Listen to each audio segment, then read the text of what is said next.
Welcome back to another fun edition of Political Science with me, your host, Dr. David Selby. Today we're going to be talking about the systems model of politics. This is a lecture most useful for my American government course, but also helpful perhaps in a comparative politics course as well. As you recall, we've talked about how public opinion forms, mostly mechanisms and processes of political socialization. We've talked about governmental rules and how they matter. And we've talked about some public policy analysis. And we're also perhaps going to be talking more about it. I do these things in a little bit different order sometimes, okay? But the systems model basically is that public opinion is supposed to inform government. Government makes rules to respond to public opinion.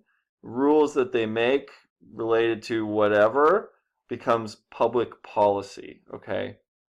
Just a really simple sort of 1, 2, 3 of what's happening in public life. All right, now just to remind ourselves of a few definitions and things. Remember, public opinion is the aggregate of what individuals think.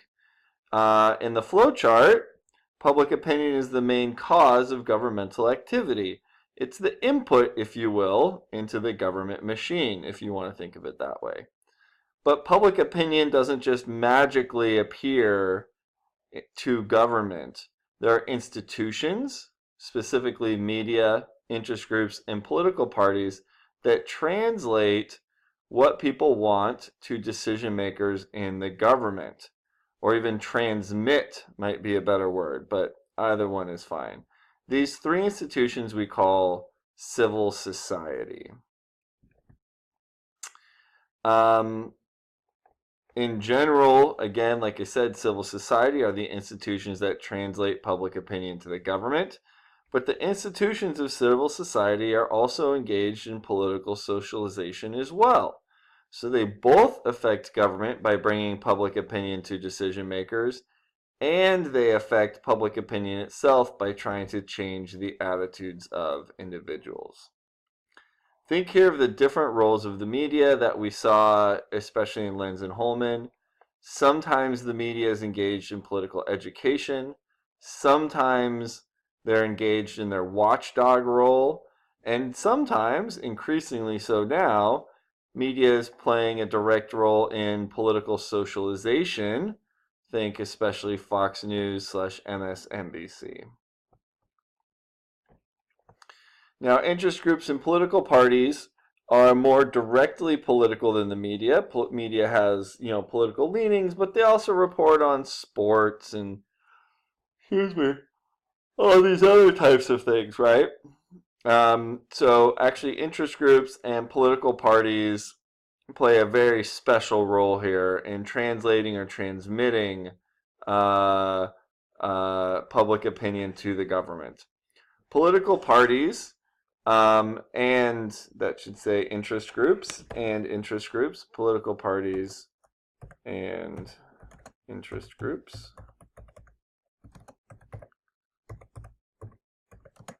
are institutions of civil society and key players in organizing the government. So political parties are not technically part of the government. They're outside organizations that when they win elections, they then have control of the government. So they're different from the government, but they run the government. Interest groups, similarly, they work closely with parties, but they don't recruit candidates to run for office or seek to control government directly, although increasingly interest groups are working very closely with political parties, so this is just a change we're seeing.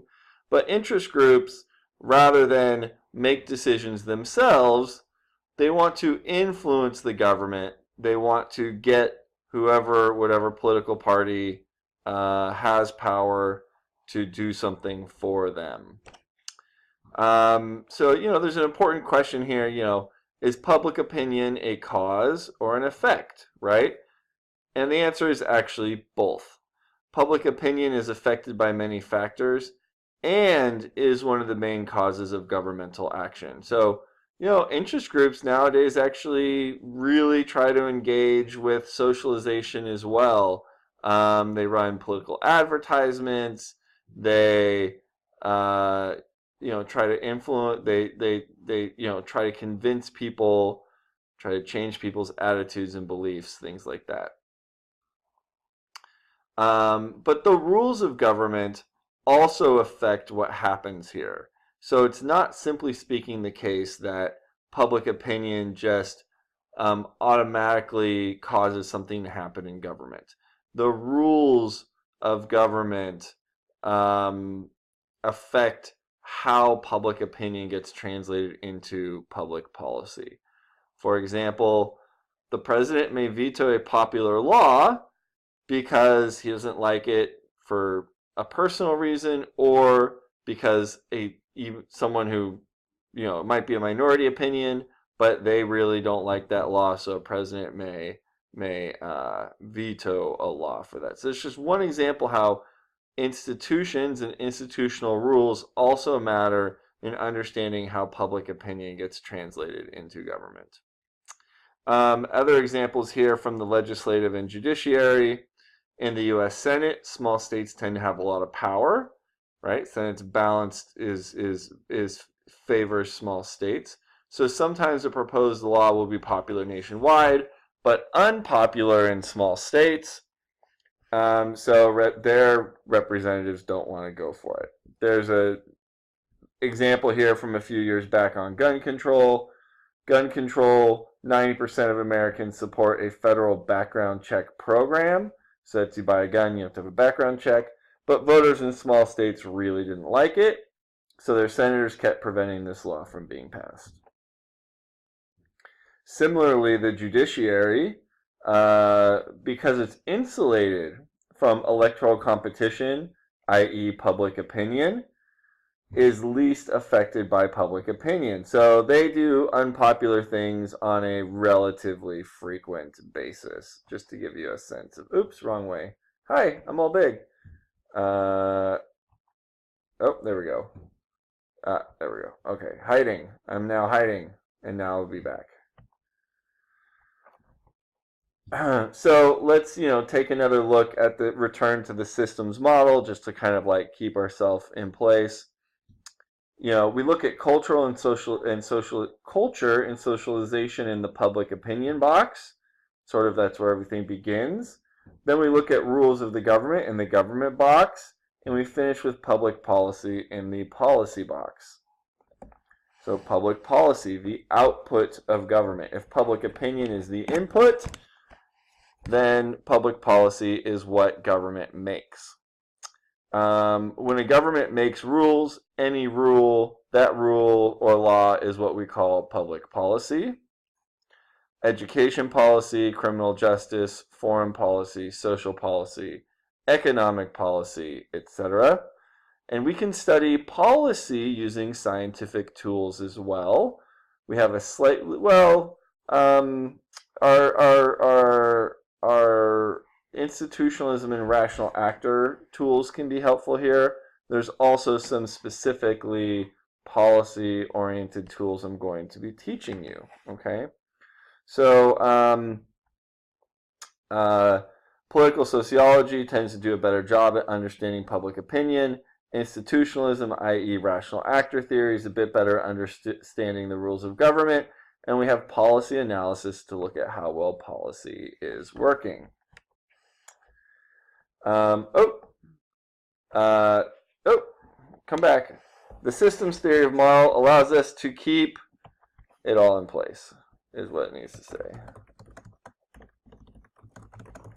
And to a very real extent, the systems model, really systems model less than theory, it's just a great visual representation of kind of like all the parts of the action, if you will.